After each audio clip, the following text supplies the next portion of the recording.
The way you do everything is basically just turning it all into charcoal.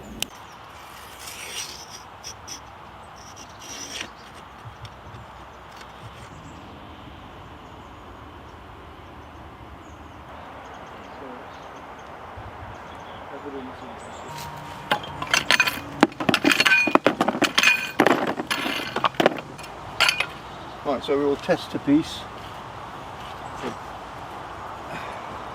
A small piece that's been hopefully well burnt of Kentish ragstone.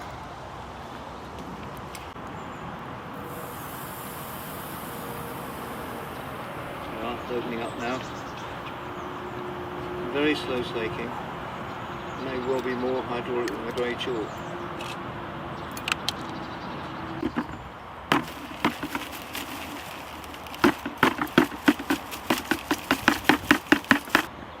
It obviously needs longer to slake, but you can see it's already started producing very fine powder, and the smaller various range of smaller lumps which will eventually break down.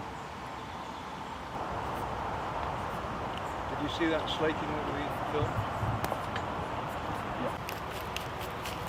Let's take over. We've just been mixing this, crushing it down, and it's made a blooming good mortar without any aggregate added to it.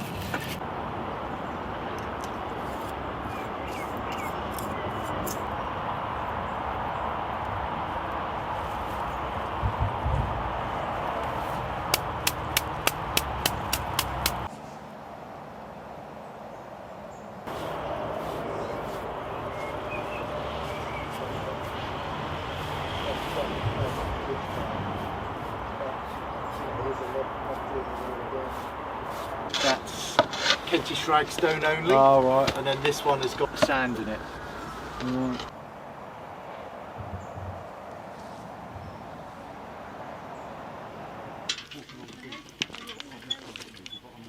And it's when you see the originals like that and then a stone like that on the beach that you can begin to understand how it's that size and then this size, because it just falls apart in the cracks. Right. 63.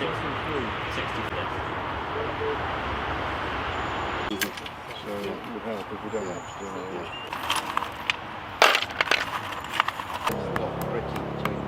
it. Wow, it's like So this is the ground cement that comes from the sept area that we calcined last night.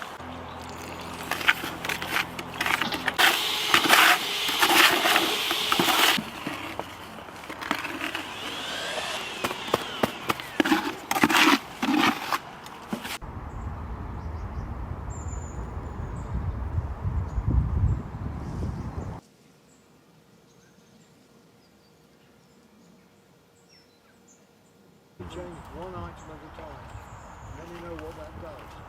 It's much better to use, and it's finer and finer and finer. over there. You took the long way. Just in terms of kiln maintenance, Grace asked me to talk about it with the fond idea that I might know something about it. It was referred to as the hermitage, which again is often what old chapels around abbeys are.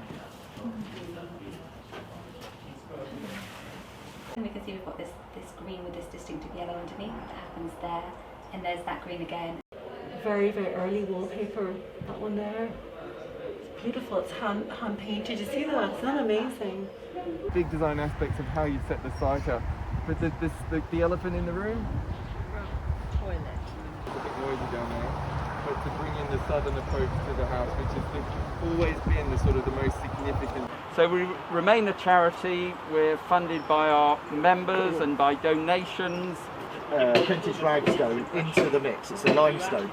We're digging 3 pits at the moment and possibly a couple of more because we need to try and find out whether there's any archaeology potentially in the way of the possible extensions and new buildings that we might put up here as part of the old house project. Our other pit here, where people are still working in the background, we've actually found a little brick wall which we didn't know was there. It hadn't shown through on the geophysical survey that was done last year, And it was one of those little happy chances that I had just moved the trench slightly from where I'd originally shown it on a drawing, and hey presto, in doing so we've got the brick wall running right through the middle of the trench.